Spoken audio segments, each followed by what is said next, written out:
And we're live. Good morning and welcome to day two of the Honkference and our session on the importance of social media, where I'm delighted to be joined by social media queens, Catherine Evans and Candy Gurley, who are going to share how they use social media as a queen to build and promote their author brands. That's very fetching. I haven't got a crown. That's not fair. Oh, sorry, I won't make you jealous. So I'm Elizabeth from the Golden Egg Social team, and I'll be handing over to Catherine and Candy shortly. But there'll also be plenty of time for audience questions at the end. I see some of you have already popped some in, so that's fantastic. But could you please try and write any questions in the designated Ask a Question box rather than the chat? And then all audience members will be able to vote on the ones they want to see answered first, which will move these ones to the top. Also, you may have noticed that we're supporting Seven Stories over this weekend, and that there's a donation button. There's a donation button at the bottom of the screen. Seven Stories is Britain's national home for children's books, and they provide an invaluable archive and educational resource for promoting literacy. So if you can and you would like to, please think about donating to them.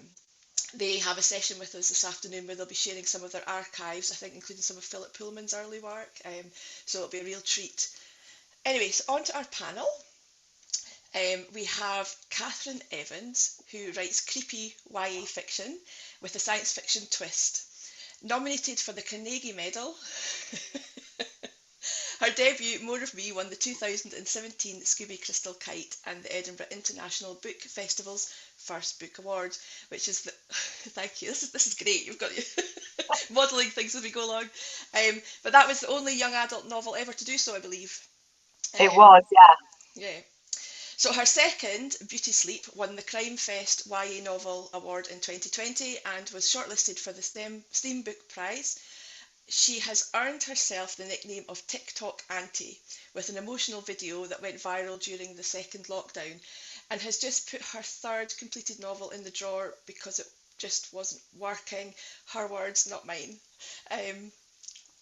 Candy Gurley was born in the Philippines, grew up under a dictatorship, and met her husband during a revolution. She has published 3 books, and her latest novel, Bone Talk, was shortlisted for the Costa and the Carnegie, while she published her first picture book, Is It a Mermaid?, with illustrations by Francesca Kessa in 2018.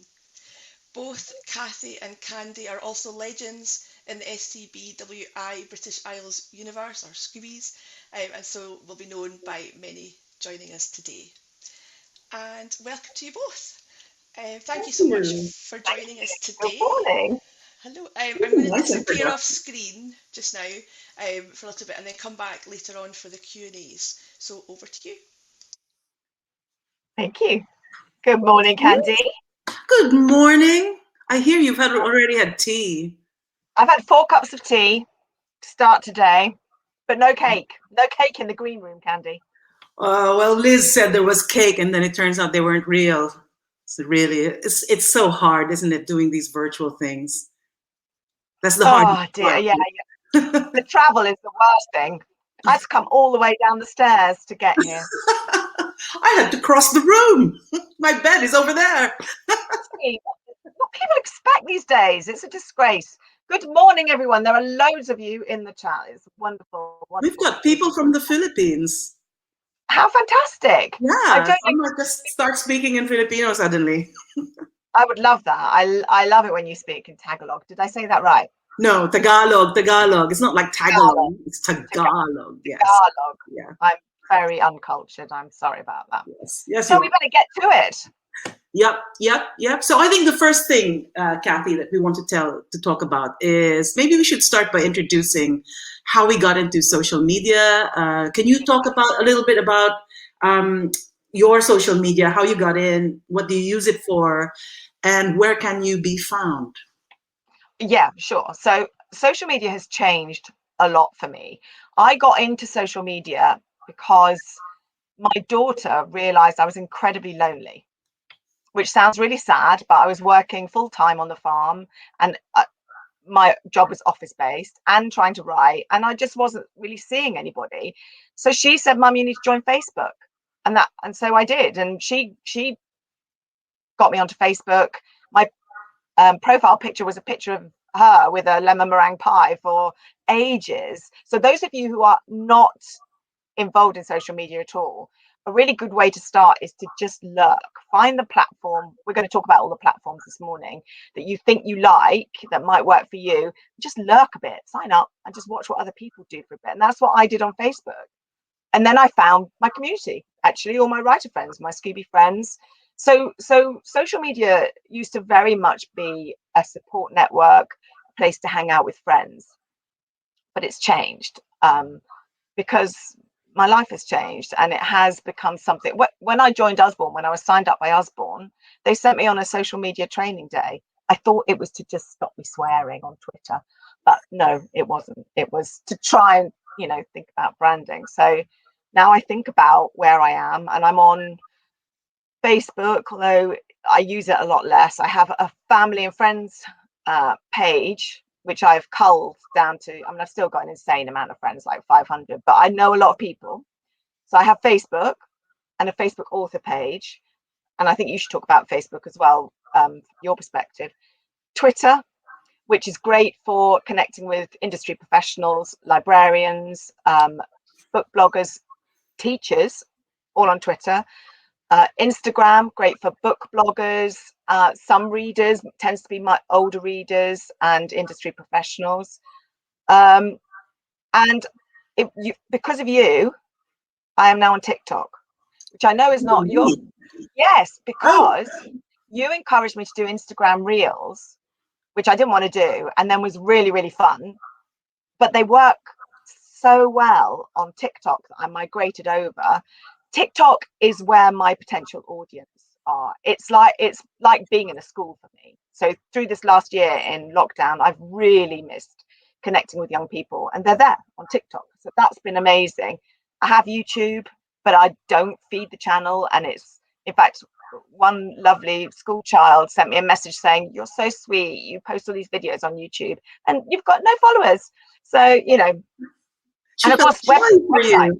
I know, bless. And I have my website. And in fact, I have two websites because I had one that I've had for a very long time, which was my original blog.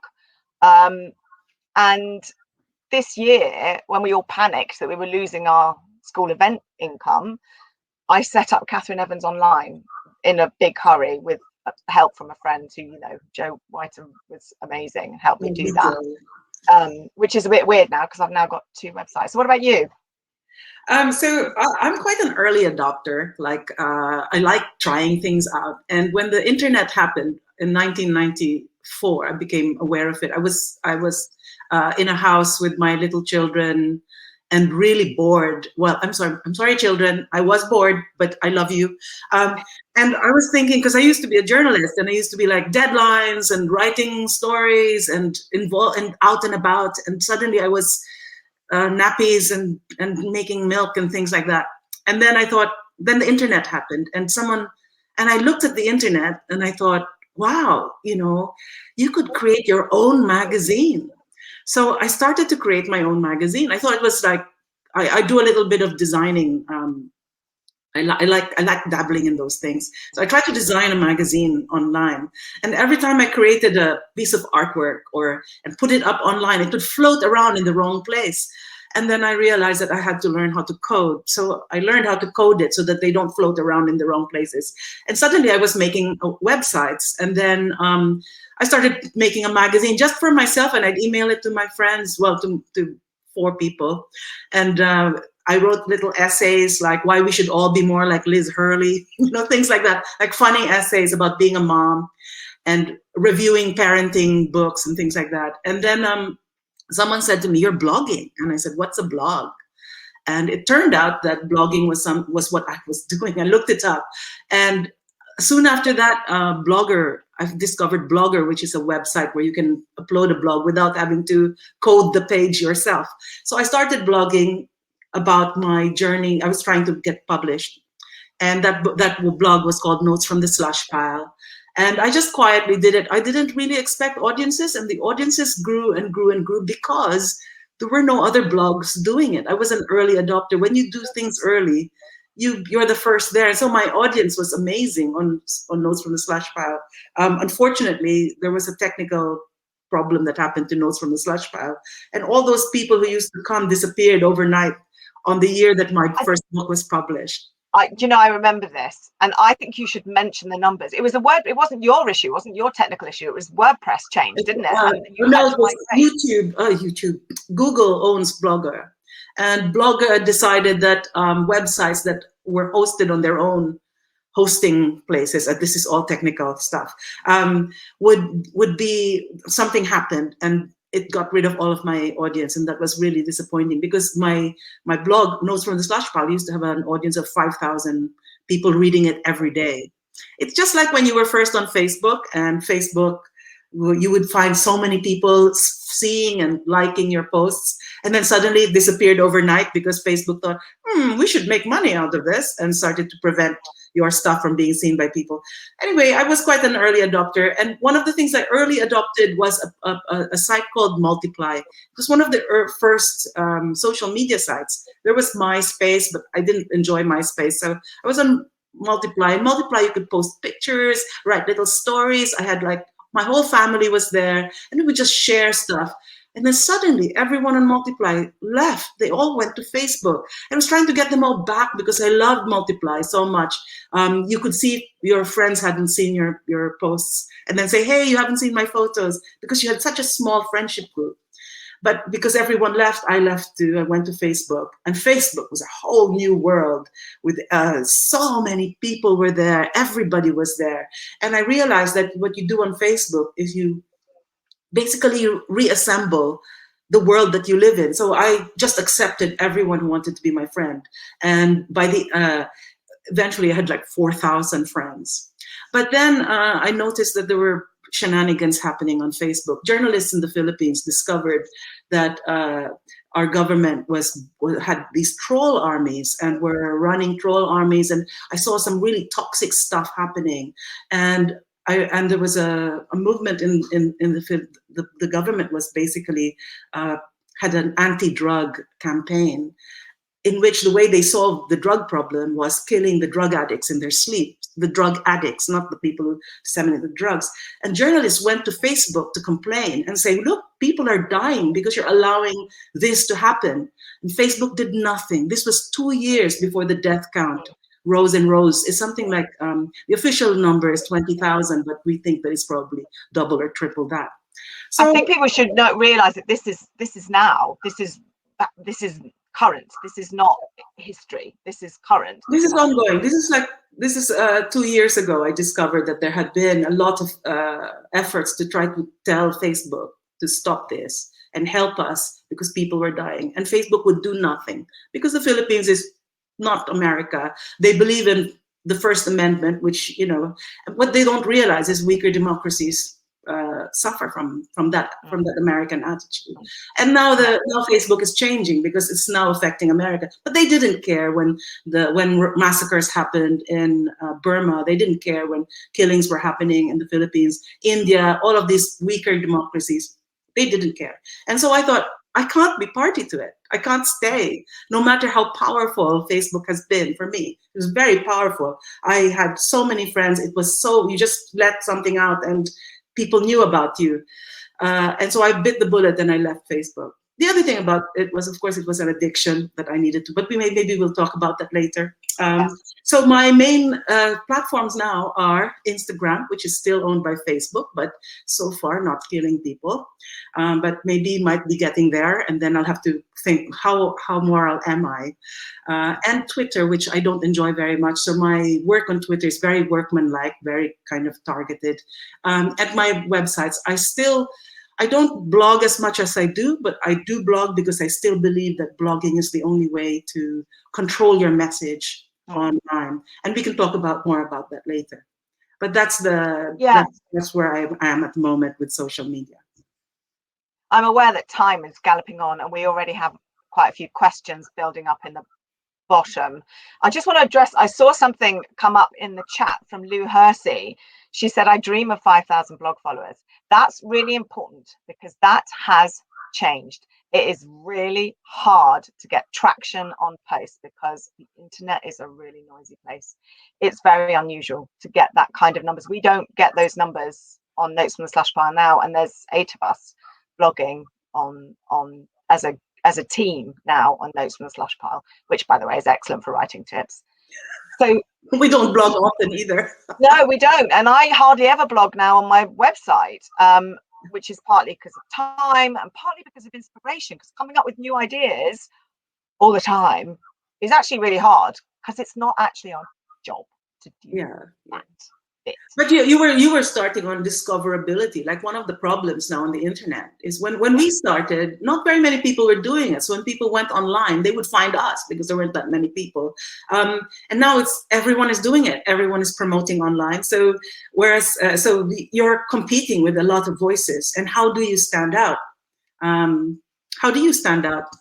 Well, and I think we should talk about a little bit about virality, maybe. Now, because this is everyone thinks, when they're not involved in social media, that everyone is highly visible. You're not, because you are at the mercy of the algorithm, and algorithms are different on all the platforms. It's very likely that anything you post is going to be swamped. That professional YouTubers, those that actually make money doing it, they work really hard at crafting what they put out and pushing it. It's their job. It's their job. It's a full-time job. We are writers. That's not our full-time. It's tempting because it's kind of fun when something goes viral. So I've got a couple of videos we're going to share from TikTok in a second. But I want to talk about this issue of being seen. So discoverability, to me, that is the most important reason for being on social media in terms of our work as authors. We just need to be there. So if people are looking for us, they can find us. But to be aware that they're highly likely to just come across us and go, oh, they're interesting, I will immediately buy their books, in my opinion. But sometimes something happens and it's a kind of weird, magical thing. So I joined TikTok, as I said, and I've got 2 videos. We don't need to show the whole thing of the second one, but let's show the first one. This video went viral in the summer. Candy's going to share it because I'm having problems with. Which one is it? So the first one, the sad one, talking to the children, not the singing one. Sorry, not the latest one I posted, the earlier one. Okay. Yeah, that one. This one. Yeah, notice it's got a little fact check at the bottom there. This is just a real quick message for all the young people out there whose lives are in a right old pickle because of COVID-19. And the message is thank you. Thank you so much for every time you haven't gone out when you wanted to. Every time you've sat in your room doing a lecture when you should be in a big, busy hall, maybe falling asleep after a big night out before. Every time you've had an apprenticeship turned on its head, or you haven't got the job that you're trying to get because there's so much pressure now on employment. Every single time you've not been able to meet up with someone you've met on Tinder or whatever. Thank you. And I'm sorry that the press are having a real bad go at you because you don't deserve it. Nobody thought about you in all of this. And now they're trying to dump it on your shoulders. But you are seen and you are loved and we are grateful. Hey, this is just a real quick message for... It makes me cry thinking about it. Kathy. The reason... So that's had over 170,000 likes. It's had about 650,000 views. I still get people messaging me about that now, saying thank you, thank you. The reason that went viral is because it was honest, it was raw. It took me 15 minutes to make. I filmed it while I was walking the dog. I came back and put, lots of people watch TikToks without the sound. So putting subtitles on is quite important on TikTok videos. And then I put a bit of sad music on it. It took 15 minutes, maybe half an hour maximum to put that. But I believed in it. It spoke to my audience. The reason I write for young people is because I think, life is tough for them. And they felt the realness of that, and they responded to it, and they tagged their friends. So it got, the algorithm picked it up because other people were tagging it and tagging it and sharing it and sharing it. It's had thousands of comments. And that, when that happened, boy, was that a time suck, but that's another question. So that one went viral, and I didn't really try. Can you just play a little bit of this? So sea shanties are a big thing now, people, if you haven't heard this. So I wrote this to illustrate your point. I wrote this song. My brother, who is a musician, wrote the music. I filmed it. I got all dressed up, and I put fancy graphics on it. You can watch the whole thing if you like. When you, I can't sing very well, but we'll share it. So it's the one right at the top while Candy's looking for it.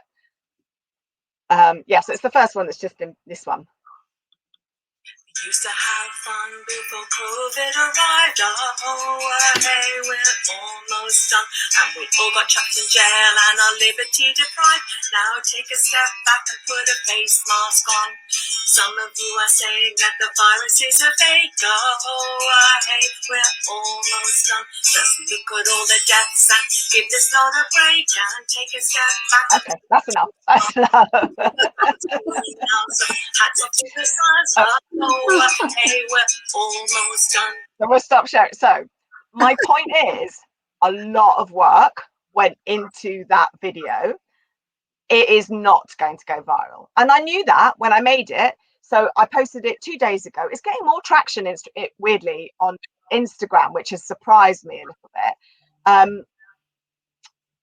You almost, what I feel like is you cannot fake this stuff.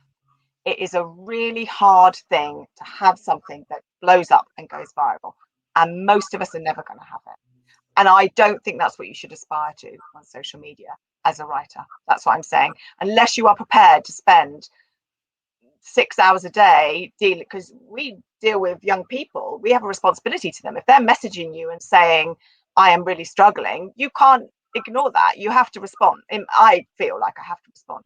Well, if you're on social media, the truth is social media does not sell books. I'm sorry, ladies and gentlemen. It does not sell books. What it does is it creates an awareness about you. And back in the days when I used to give talks about building your own website, I used to tell my audiences, I used to quote an internet guru called Seth Godin. And he said, remember that people on the internet are like monkeys. If they don't find the banana on the page, they're going to move on.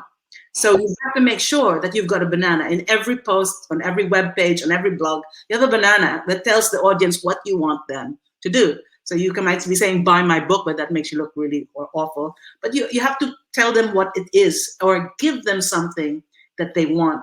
And one of the things I've learned is that virality, it's not really the thing that helps to sell books. What helps to sell books on social media is actually being useful to the audience that you are looking for your books. Now, I don't write YA. I know some of my books are classified as YA in certain countries, like the Philippines is considered YA. But here in the UK and the US, they're kind of upper middle grade, older middle grade. And middle grade children don't go on social media. They're not on Twitter. They're not on Instagram. Well, maybe they are secretly. They're not really on Facebook. They're definitely not on Facebook. So who am I gassing to on social media? Parents, teachers, librarians. These are our influencers. You know, these are the people who are going to see you online and say, that person's really interesting. That really rings true to me. And I'm going to share this message that this person is saying. That's who we're talking to. So if you look at all of those videos saying how to get more followers online, stop, because that's not how you get teachers and librarians and parents to follow you. It's about quality, the quality of your message. What are you really saying? So stop looking at your statistics, because that's just going to depress you. When you go on Instagram, if you have 1,000 people looking at it will tells you how many people looked at your video and how many people actually pressed like.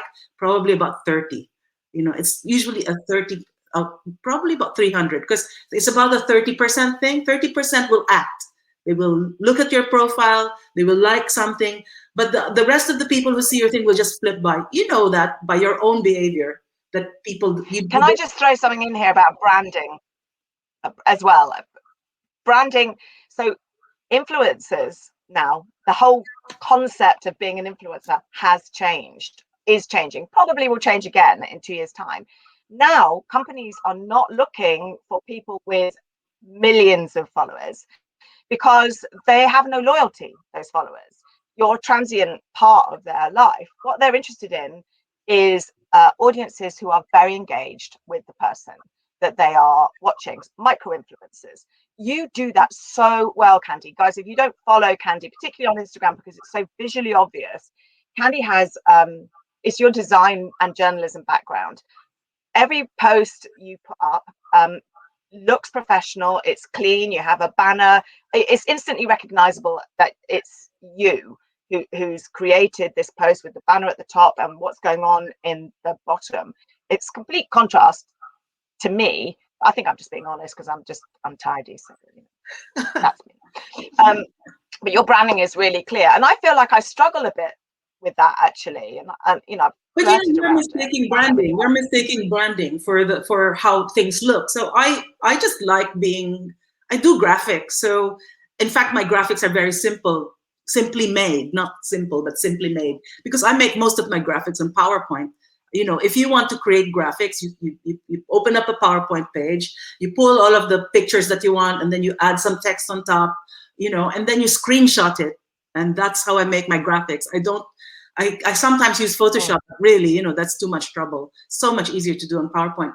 But branding is about, you know, for Kathy, it's about your voice, the way you speak so easily with young people. It's how you look, it's how you present, your kindness, the way you can count on Kathy being someone who makes your heart warm when you go on her, you know, that's why you would follow Kathy, and that's branding.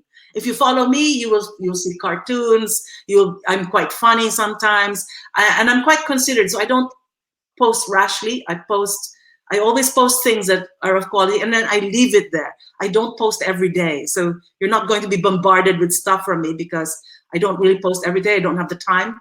But because I leave this is the tip. So if you're on Instagram or somewhere or on Facebook, if you leave something up, it gets seen by more people actually. So if I spend time creating something, I leave it up for about a week before I post again, because I get more people seeing it, because Instagram's algorithm sees that people are slowly looking at it. They will share it with more people, and more people will see it.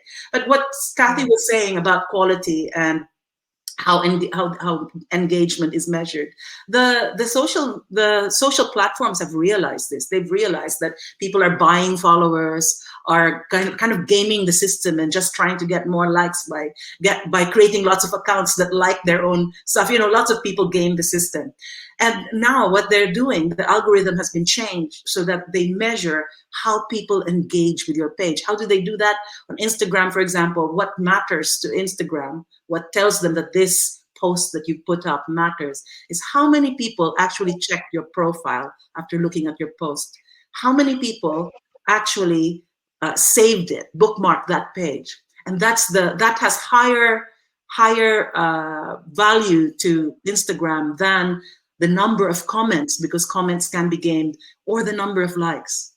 So be very aware that the quality of your posting your lunch every day, unless it's kind of, you brand it with some kind of really witty commentary, it's not going to help you. It's not part of the thing. What really matters is when you as us as authors create material that librarians, readers want to see. Yeah, and I think that's you know, really important. You need to think before you post, and that's on a micro level and a macro level. So think about what you're serving up to your audience, because although I feel like I don't have a tidy, visible brand, the design is not good, I do know that people see me on social media and they want to get me into school. So it may not sell books for me, but it does interest people in who I am, and that helps me get into to do school events. Especially, since TikTok has been quite an interesting thing, because the kids they won't be in TikTok because we've taken over. The middle-aged people are in TikTok, so they'll move on. There'll be something else next year. I briefly posted on TikTok, and I thought, no, this is a lot of time, and I don't think my audience is going to be here. I mean, I think if librarians were on TikTok, they would want to watch the viral stuff rather than my crappy little things. Oh, did I say crappy? Sorry. She didn't say that. She didn't say that. There's no children, you're fine. Well, but we were talking about searchability, and I have a tip. I have a tip. So one of the things that because I'm not on all the social media anymore, I have been really, really interested in how you get found on social media. And one of the things I've discovered is you have to make sure that you can be found by being on the search engines. And do you know that some search engines are not Google? The number 2 search engine is YouTube. So YouTube is a search engine. You should be found on YouTube. So you should have at least a presence there, so that if they search for your name as an author and your book, they find something. And if it can be something valuable, like a talk or a book trailer, then that's even better. The other search engine that you should use, which I haven't started yet, but I am going to, is Pinterest. Hello, Pinterest. So one of the ways to be found is if you create things. So you create lots of stuff online, you tweet, you do stuff. You create web posts, and they're all scattered all over the place. One of the things you could do is create a Pinterest page in which every time you post or you have something of value online, you create a Pinterest, you pin it on Pinterest. Because Pinterest is a search engine. And have you noticed that if you search for a photo or some fact, Pinterest always comes up really high? It's got such a powerful sway on social media. So it's really worthwhile creating your own way of being searched by cataloging the stuff you do online. I need to do that. I'm on Pinterest, but mostly for pictures of garden sheds. Mine's bathrooms. But actually, as I'm saying, I should be on Pinterest. I'm thinking, oh gosh, that's more time. So I think it's really important as well to say you should compartmentalize this stuff, because it can literally swamp your life, and it can be just too much. And we must not forget that our job is to write the books. Can we talk about hashtags? Sure. As well. So for those of you fairly new to social media, one of the things that draws people to your content is the use of hashtags. Hashtags are quite interesting because there are some that will have masses and masses and masses of posts, and you might think that they are the ones that you need to nab. So for example, on Instagram, writing advice usually has millions of people following, because people will follow the hashtag. But the smaller hashtags actually might get more traction by the same rule of, more valuable traction to you by the same rule of micro influencing. So you should cover a kind of gamut of hashtags. And on Instagram, there's no limit. And people don't read the hashtag, so you just put them after your post. For every post, you can only have as 30. And if you can... Is it 30? It's 30. Yeah, I tested it the other day. Oh, okay. Yeah. Okay. I should test it out. I'm bored before I get to 30. I'm like... I have to explain we did Scooby Bootcamp the other day, where we had all the debuts and we went through social media. Like, really, it was so exhausting. And I had to explain how do you find a hashtag that works? And actually, it's really difficult. It's really difficult. What hashtag do people go to? That's what the question is on your mind when you're hashtagging on Instagram. And what I do is I go to similar posts, to posts that I really like and respect, and I look at their hashtags. That's a good way of finding a good hashtag. And you should actually use that 30. That's the max that you can do on 30 hashtags. Try to get as many hashtags in there. It actually does work. Yeah, and on TikTok, the same, but it's limited to a number of characters, so you can actually get a lot less. But people don't tend to read. Like on Instagram, people will read the little bit of blurb you put with your picture. They don't tend to read that on TikTok. TikTok is a really visual thing. In the same way, just leaping back a bit, but I just wanted to mention about YouTube. YouTube, if you are a young adult writer, I don't put much on YouTube, but I am there. So if people find me there, they can find me on other platforms through the links I've put up there, because I know my son, who is now 20, That's where he gets all his information from. Anything he wants to know, he doesn't go on Google, he goes on YouTube, types it in. There'll be a video. There will be a video there of something, you know, that it will explain something to him. So it's a really great place to be. It's 10:35. We've got 25 questions, Candy. Oh, let's go. Let's do it. Yeah, I wonder if we should move to questions. Yeah, let's do it. I'm back. I did see one. Lucy, go on, okay? Did you want to, if this is one you picked out, go for it, and then I'll well, I just saw Lucy's come up in the feed. How many hours a day should a writer spend on social media promotion? And should we do it before we get published? I think if you enjoy it, that's how much time you should allocate to it, but you need to be a little bit disciplined. If you really don't enjoy it, just have a presence on a platform so you can be found, particularly illustrators might want to think about being on Instagram so they can be found, or Candy might have something to say about that. But before you get published, because that's where your writing community is. I mean, I am such a social animal. For me, social media is not primarily about promoting myself. It's about connecting with people I like. So yes, because that's the best attitude to go into social media with, is connecting with people that you like. Because really what social media does is it connects people and it creates a network. It's like social media is like building an ecosystem that is going to support your work. But I think people should really, you know, we all need to calm down and not panic and suddenly think that we've got to be everywhere and be posting every day. You don't have to. As I said before, it's about quality. So sometimes I would post only once a week on Instagram, or even once every 2 weeks. If I'm busy, the important thing is always the book, because the one thing that will sell your books is your book. If your book isn't very good because you spend too much time on Instagram, you're going to be found out, even if you manage to get the first bunch of people to buy it because your internet, your social media is so good. Everyone wants to buy it. They buy it, they read it, and they're like, this is not as good as you sounded on social media. They're not going to buy your book again. So don't create. It's a smoke screen. There's nothing better than writing a great book. Yeah. So I think we shouldn't panic. The thing to do is to be present everywhere. Yes, as in create a profile, and then every profile should point to the one place that you can maintain, that you have the time to work with, but be it Instagram or a website. A website's actually the best place because you can control the message. You can control how you look. You can post the photo that you want everyone to see, not that photo that someone randomly took of you talking with your mouth wide open and your double chin dangling under your chin. Make sure, so you can control your message on your website. So, you don't have to be everywhere. I think you should prepare yourselves for maybe some of these social media ones from today with the two of you on screen appearing on Twitter and the like, but that's okay, don't worry. Speaking about the next question we have from Diwa, it kind of links into what you were saying, Candy, about not panicking. So they're asking, what advice can you give introverted writers with social anxiety on building up a social media platform? So Diwa is from the Philippines. Hi, kumusta?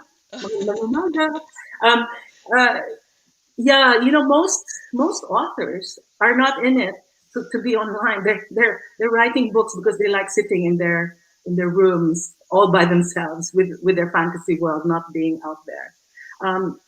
It's the thing that everyone has to realize, that we are all different. We are all different. So I'm not like that. Kathy can see how Kathy looked great. You look great, Kathy. Whereas I watched and everything. I got my frock on. Whereas I have this fear. I've always, since I was a child, I hated seeing myself in photos, and now I put myself out there on YouTube. And what I had to do was I just had to not be proud and not care. So I don't care how I look. I don't care. My mother does, but I don't. And the thing that you have to realize is that everybody is different. I told this story at the event that I did last weekend. I went to this event where there were 50 authors giving a talk, one after the other. We were all given 2 minutes or 1 minute to speak. And it really struck me how different everyone was. One author stood up with a sword and was like huge and filled the room. And one author was really quiet and she talked about her book. It was a quiet book. And just spoke quietly and sincerely. And both of them were gripping. Both of them were gripping. It doesn't matter if you're a quiet person or it's about the quality of your message. And if I have a little bit of advice too. Oh, sorry, go on, Candy. You just have to trust in your message and be true to yourself. A really practical bit of advice, though, to deliver that message if you're super shy and you don't really want to engage with lots of people, is to have Pinterest, because you can storyboard your book ideas. And somebody who did this absolutely brilliantly is Peter Bunzel for his Cockart books. So he had lots of steampunk images, and you get a real flavour of the books from the images on his Pinterest boards. And that's quite a kind of safe place to sit and be and not feel confronted. It can be, social media can be very confrontational. But if you are shy and have social anxiety, that's a good place to be. Just share images that you have that you feel like relate to what you're working on. Yeah, on Instagram, you don't have to be a photographer or an artist. You can share quotes from your favorite authors. You can share reviews. You can do so many different things that don't involve being on TikTok and talking and singing and dancing. You don't have to do that. I do YouTube. I do videos because I like doing videos. What do you like to do? Brilliant, thank you. So we have a question from Kay, and she has asked that she wants to write under a pen name. She's currently unagented and unpublished. Should she build her media platform with her pen name, or would this confuse matters when she goes out on submission? No, you could just say you have a pen name if that's what you want to do.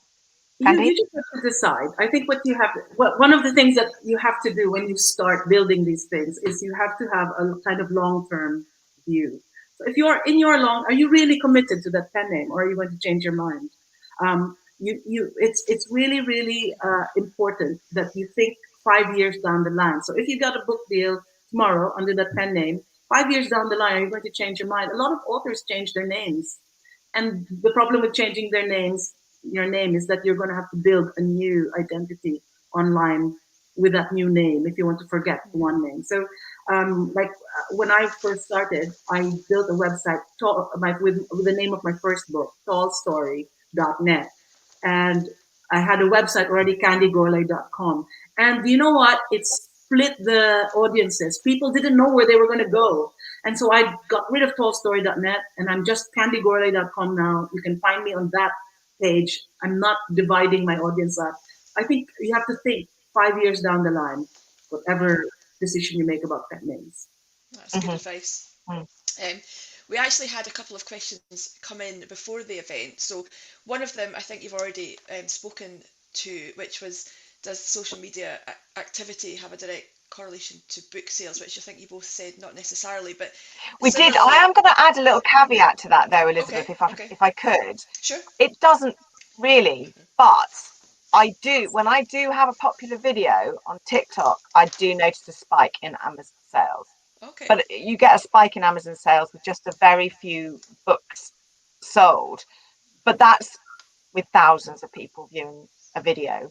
So you might get one or two, and that is enough to give you an Amazon bizarrely spike in sales. So it's not going to sell tens of thousands, but it might sell one or two. Can I add that you have to try to educate yourself in how books get sold and how books get bought, because there is a process there of books getting sold and bought. When publishers are not doing nothing, right?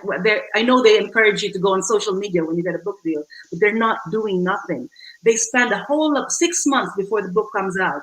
They are contacting booksellers, they're talking to bloggers, they are holding events where they present these books.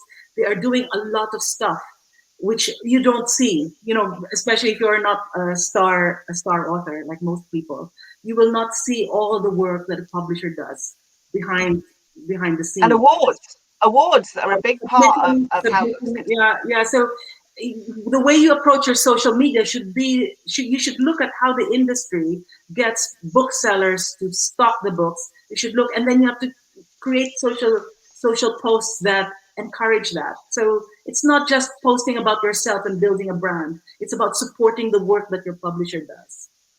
Yeah, and that Yes. means librarians, book bloggers, bookshops.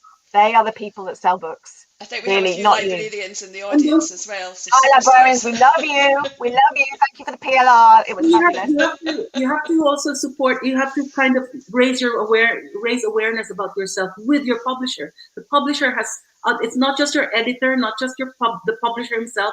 It's about the salespeople who take the books to the booksellers and say, "Look, these are the books we've got right now." You've got to make sure they're aware of you. It's about the distributors. There's a whole ecosystem out there, and you've got to try to educate yourself. Otherwise, you'll be doing the wrong thing online.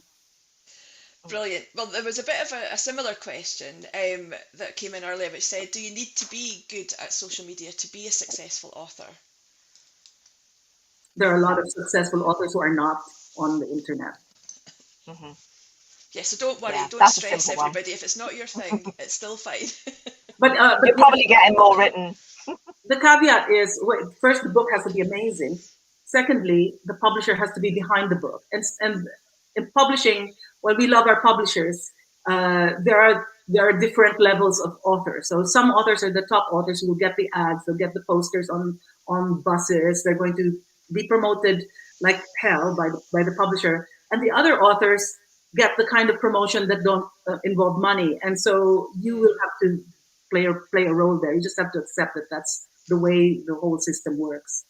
Yeah, absolutely. That's the business you're in, kiddos. So Janet has asked, if you choose just a couple of social media to focus on, which are the best ones for writers? Okay. It depends on you, I think, doesn't it? I think for me, one of the things that is a problem with writers is we tend to be quite addictive personalities.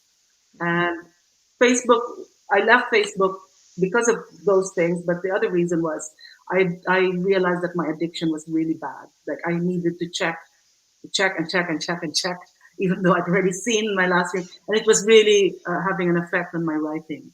And you have to ring fence your writing because social media, by its very design, is addicting. So ring fence the thing that you're supposed to do, and when you do social media, do it with intention rather than allowing it to sweep you away. I think that's the advice I can give now. Okay.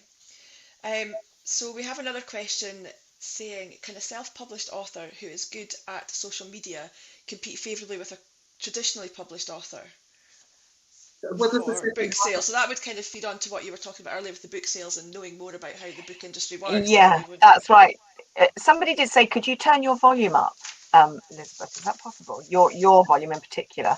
I'm finding it a little bit hard to hear. Okay, sorry. I have a huge respect for self-published authors. I follow a lot of blogs and podcasts run by self-published authors because I'm trying to learn from self-published authors the entrepreneurial mentality that we traditionally published authors don't usually have. We usually come to it like it's a vocation. We're like nuns at a nunnery. We're doing the right thing. This is a holy thing. I can hear myself somewhere. Yeah, there's feedback now. Oh, sorry, I think I might have messed that. I haven't touched anything. I didn't break it. Yeah, I didn't break the internet. So what self-published authors have to do is they have to run a business, do the things that the publishers do, as well as do their social media, and that means that they're very time poor. And I've noticed that they're very much more strategic in the way they use social media as a result, and they have they're more scheduled in the way they use it. And they use a lot more content marketing, which is a bit different from social media. You might Google that, content marketing. They run newsletters, they drive traffic via creating what they call reader magnets. That's like giving something free away so that people will come and follow them. And then they work the marketing via email and newsletter rather than by the randomness of social media. And they actually are the good ones are really successful at it. It's a tricky line because they don't have the distribution network. That's what publishers have, that they have to create it themselves. But you can't be pushy on social media because you will just switch people will just switch off. Nobody just wants it pushed in their face all the time, buy my book, I'm great. You want other people to do that for you. So you do kind of need to nurture relationships, I think, even more, because you want those book bloggers to pick your book up and be really engaged with it. You want people to want you to do well. I tell you who did it really well, although she's now traditionally published, Maz Evans. Mm-hmm. She's really funny and very engaging, and that is very obvious on her social media.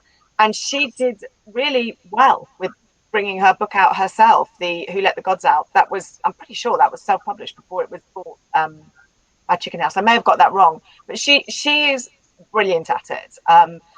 She's very forceful in her opinions, and she sometimes divides people, but she seems to tread a really nice line of engagement. But it's hard. It's really hard. And I think if you're self-publishing, hats off to you, because you have got at least 3 full-time jobs to do that. It's tough. It's tough. Respect. Is this a bit better? Can you hear me a bit better now? Yeah. Yeah, It's good. kind of the same. Not got the feedback. Okay. So Angie has asked, what strategies can you offer for keeping a consistent presence on social media when you perhaps don't have much to say or share at the moment? Strategies. You can share what other people are doing if you're on Twitter, but do it carefully. Fact check. Don't retweet things without thinking about it first. So you can just drop in. I mean, I don't spend much time on Twitter, but I use TweetDeck. So I have columns with librarians, things that interest me. So I will see those columns coming up, and you can then share interesting content. So follow interesting people, and you can share interesting content with a comment. I mean, give your opinion on it. Say, oh, this is so great. Be supportive of other people. That doesn't actually take up much time to do that. Don't know. Have you got any advice on that one, Candy? But what I got from the question was that the person felt that what you had to do on social media was to be real, like perform, like you're performing, you're being interesting and witty and posting, and you don't have to perform, because actually social media does its best with relationships. And what you're really there for is not to perform and get everyone to watch you like you're a TV show. Your job is to build really strong and good relationships with the people that matter to you. So using TweetDeck is great, but you could actually just use the Twitter interface. You could create lists of the people that you need to follow. So one example is, my book came out in the US, and it's set in the Philippine-American War. America invaded the Philippines a long time ago. And I realized that the audience I needed to speak to were Filipino-Americans. So what do I know about that? I've lived here in the UK for 30 years. I don't know anything about Filipino-Americans. So I thought I have to learn. And the way I did was I went on Twitter and I started with a hashtag and built it from there, and found the key voices in Filipino-American literature who are very, very interesting. And I learned about what they want and their problems. And I created a list of all of these great Filipino-American writers and voices, and put it up on my thing, so that every day I could go on that list. So what happens on Twitter is that list appears with all of what they tweet and retweet. And I watched that list and learned. And then soon, when I began to have my own opinion, I started to comment and support them and act as if, and I began to make friends with them. And it's a slow process. Nothing here is instant. And the key thing in your mind that should be on your mind is being genuine, being authentic, really genuinely want to be friends with these people, really genuinely want to learn. So don't just go on there and retweet. It's all about relationships. If you think relationship, you will do it in a more intentional way. Absolutely. I think when I talk about retweeting, you engage with the tweet. Comment. Don't just retweet it. Put a comment on it, and it comes back to what we were saying about those 2 TikTok videos.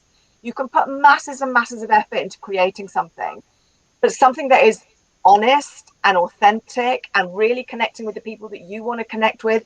Those are the things that will get traction, and you could do that in moments. Just think about what it is you want to say to people. Your job is to add meaning. So if you're retweeting, you're adding meaning to that thing by adding your authenticity to the thing you're retweeting. Yeah. Yes. And I think the children's Yeah. writing community in particular is very supportive, and especially I know you don't like Twitter so much, Candy, but I love Twitter. I use it a lot, and I'm seeing down in the chat here, there's so many people sharing their Twitter handles and things, which is great. So thank you, everybody, for doing that. We have a question At from Candy Gourlay, at Catherine Evans. yeah. Put them in the chat. It's good. You know, there's another Candy Gourlay, and very early on, I got all of the handles at Candy Gourlay, Candy Gourlay, Candy Gourlay, and that poor Candy Gourlay, she's in South Africa. Oh. So Rekha has asked, and maybe you can both quickly give us your top 5 tips to build an engaging social media presence. So we start with you, Kathy. Yes, start with Kathy. Top 5 tips. Top 5 tips. Well, it's going to be different depending on who you are. So for me, it's being honest about who you are. So there's a reel right back in the beginning of my Instagram reels, Catherine Evans author, which just tells you what you're going to see on my social media. It includes all the things that I am passionate about: writing, my dog, hair color, fencing, friendship. That's, those are the things I share. I share my daily life. So be honest. Think about what you want to show people, because you don't have to show all your dirty underwear to everyone. It's up to you. You're in control of that. Be a little bit regular. Don't leave it for weeks on end. You don't have to post something every day, but do think about being present regularly. If social media isn't hugely your thing, just pick a couple of platforms that you think work with you. Lurk on them. So tip 3, lurk on them. See what you like. Don't bother with something you don't like. It comes back to that thing we said about being discoverable. People just need to find you. And Candy is right. Actually, the most important thing you need is a website, and somewhere that people can find that website. So YouTube, Instagram. I don't think that was 5. I think that was 4. What did I say? Be authentic. Be present regularly. I've already forgotten what they were. That was on the spot, wasn't it? Somebody else. You'll know. I've said them. Yes, all very good. Yeah. And I think we've covered quite a few tips already earlier on as well. So, Candy, do you have anything you want to add to that? Do you have 5 tips of your own? I think one of the things that please don't look at my social media and Kathy's social media and then start doing things like us, because that's not you. One of the things that this demands of you is to know who you are and what kind of person you are, what is great about you. And that might be knitting, that might be gardening, what is it that makes you really interesting? And that is what you should focus on in like your brand. And if you don't know what that is, just literally be yourself, because I didn't know what my thing was. But it turns out my thing is mostly not talking about my own work. It's talking about other people and sharing what they do. That's what actually gets me quite excited. So, for example, I've just done a video for GLL Libraries that's going to go on their Facebook page talking about story starters. I barely mention my books, but I mentioned Vanessa Harbour's Flight because it's got a brilliant opening. So, you might not yet know what it is that you are presenting. And actually, if you know your books better than you know yourself, focus your social media around those, but not in a kind of pushy way, like a Peter Bunzel Cogheart Pinterest way. And then the second thing I think is the challenge is to be on social media without saying buy my book. That's the challenge. Never say buy my book. And if you say that, don't say that, you're going to be able to represent yourself in a much more authentic way. The third thing is, I've already said about sustainability, because I once designed a website for an author who promised me that he was always going to be a horror author. It's going to be black and blood. So I designed his website. It was dark, really scary. And the next thing I knew, he wrote a book about puppies.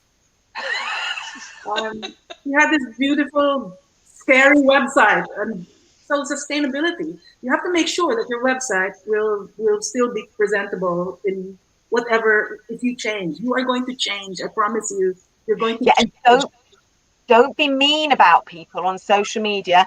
And never say anything negative about an agent or an editor, because they are there and they're watching you, even if you don't know. The other thing is invest in findability, invest in being found. And investing means time. It means creating